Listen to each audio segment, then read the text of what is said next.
जय हिंद दोस्तों। आज हम बात करेंगे एक ऐसी लेडी के बारे में जिसने जबरन 60 लाख लोगों का स्टेरिलाइजेशन कराया, जिसमें लगभग 2000 लोगों की मौत हो गई थी गलत तरह से ऑपरेशन होने की वजह से। जिस लेडी ने एक नए देश के निर्माण में बहुत ही अहम भूमिका निभाई। Yes, I am talking about 19 जनवरी 1966 को बनी भारत की पहली और इकलौती female prime minister Indira Gandhi. कैसे इंदिरा गांधी के बारे में ज्यादातर लोग ये सोचते हैं कि उनका जन्म गांधी परिवार में हुआ था। अगर आप भी ऐसा सोचते हो तो आप गलत हो, क्योंकि इंदिरा गांधी का जन्म गांधी परिवार में नहीं बल्कि नेहरू परिवार में हुआ था। उनके पिता पंडित जवाहरलाल नेहरू थे और इंदिरा गांधी को गांधी का ये टाइटल फिरोज गांधी से शादी करने के बाद मिला था। लेकिन इंदिरा गांधी को आयरन लेडी क्यों कहा गया? तो आप इसका सिंपल लैंग्वेज में जवाब जान लो कि इंदिरा गांधी का फैसला लोहे जैसा मजबूत होता था। अब इतनी स्ट्रॉन्ग लेडी और भारत की प्राइम मिनिस्टर इंदिरा गांधी की हत्या की क्या वजह थी या फिर उनकी हत्या का रीजन क्या था? इंदिरा गांधी 1980 में चौथी बार प्राइम मिनिस्टर का शपथ लेती हैं और ऑपरेशन ब्लू स्टार की शुरुआत होती है 1 जून 1984 से। ऑपरेशन ब्लू स्टार चलाने के पीछे बहुत ही बड़ा रीजन है। 1973 में पंजाब के अकाली दल ने आनंदपुर साहब रिजोल्यूशन पारित किया। इस रिजोल्यूशन में उन्होंने कहा था कि भारत की सेंट्रल गवर्नमेंट को पंजाब में केवल डिफेंस, फॉरेन पॉलिसी, कम्युनिकेशन और करेंसी पर ही अधिकार होना चाहिए।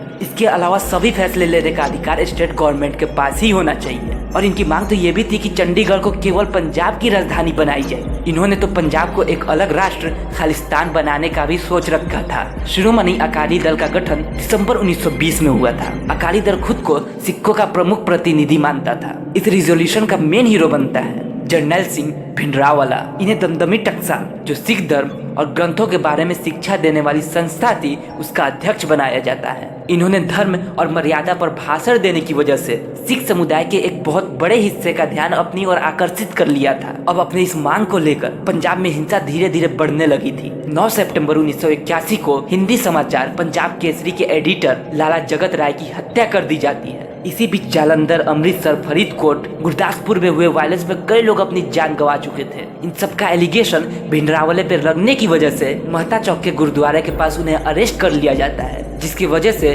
पुलिस और भीड़ के बीच हुए गोलीबारी में 11 लोगों की मौत हो जाती है। फिर कुछ दिनों बाद खालसा दल के गजिंदर सिंह और सतनाम सिंह पौंटा और इनके साथ 5 और साथी इंडियन एयरलाइंस की विमान जो श्रीनगर से दिल्ली जा रही थी को हाईजैक कर लिया। बदले में इन्होंने भिंडरावाले की आजादी और कुछ कैश अमाउंट की मांग की थी। भिंडरावाले को जेल से रिलीज कर दिया गया। इस इंसिडेंट से ये भी पता लगता है कि भिंडरावाले को पाकिस्तान का भी सपोर्ट था, क्योंकि विमान को हाईजैक करने के बाद लाहौर ले जाया गया था। अब 8 अप्रैल 1982 को सतलुज यमुना को जोड़ने के लिए लिंक नहर का उद्घाटन पटियाला जिले के कपुरई गांव में किया गया, जिसके विरोध में अकाली दल ने नहर रोको मोर्चा शुरू किया और पटियाला के डिप्टी इंस्पेक्टर जनरल DIG के ऑफिस में बम विस्फोट कर दिया गया। फिर उस समय के पंजाब के चीफ मिनिस्टर दरबारा सिंह पर भी हमला किया गया। उसके बाद पंजाब पुलिस के DIG AS अटवाल को अप्रैल 1983 में दिन में ही गोली मार दी गई। यानी कि अब पंजाब में वायलेंस पूरी तरह से फैल चुका था। अब इंदिरा गांधी एक्शन में आती हैं और पंजाब के CM दरबारा सिंह के शासन को बर्खास्त कर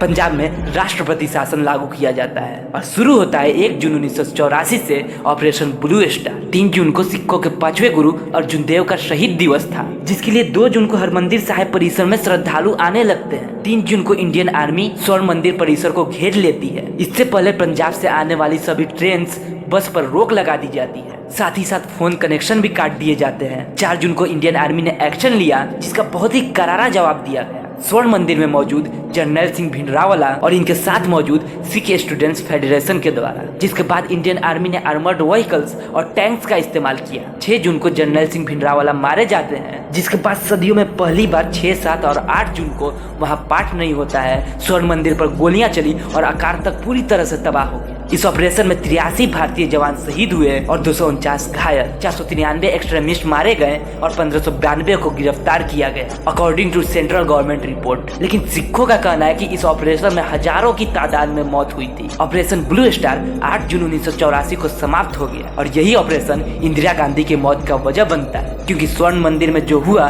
उससे सिखों को बहुत ठेस पहुंची थी। इसी का बदला लिया इनके बॉडीगार्ड्स सतवंत सिंह और बेअंत सिंह ने। सतवंत सिंह ने स्टेन कार्बाइन से इंदिरा गांधी पर 22 राउंड फायर किए। बेअंत सिंह को तो वहीं मार गिराया गया और सतवंत सिंह को गिरफ्तार कर लिया गया। कुछ रिपोर्ट्स के अनुसार ये पता चलता है कि इंदिरा गांधी को 31 गोलियां लगी थी। 31 अक्टूबर 1984 को हमारे देश की होनहार और निडर प्राइम मिनिस्टर इंदिरा गांधी की मौत हो जाती है। इनकी मौत के बाद सिखों के विरुद्ध दंगे होने शुरू हो गए थे। इस दंगे में लगभग 3000 सिखों की मृत्यु हो गई थी। ये वक्त सिखों के लिए सबसे बुरा दौर था। ऑपरेशन ब्लू स्टार करने का मकसद तो यही था कि एक नए राष्ट्र की मांग करने वालों और पंजाब में वायलेंस पैदा करने वालों को सबक सिखाया जा सके, लेकिन उन्होंने स्वर्ण मंदिर को अपना ढाल बनाया और स्वर्ण मंदिर में हुए इस वायलेंस की वजह से सिखों को ठेस पहुंची थी। अब आपका इंदिरा गांधी और ऑपरेशन ब्लू स्टार के बारे में क्या कहना है कमेंट सेक्शन में जरूर बताइएगा। मिलते हैं अगली वीडियो में, तब तक के लिए शेयर, सब्सक्राइब एंड लाइक।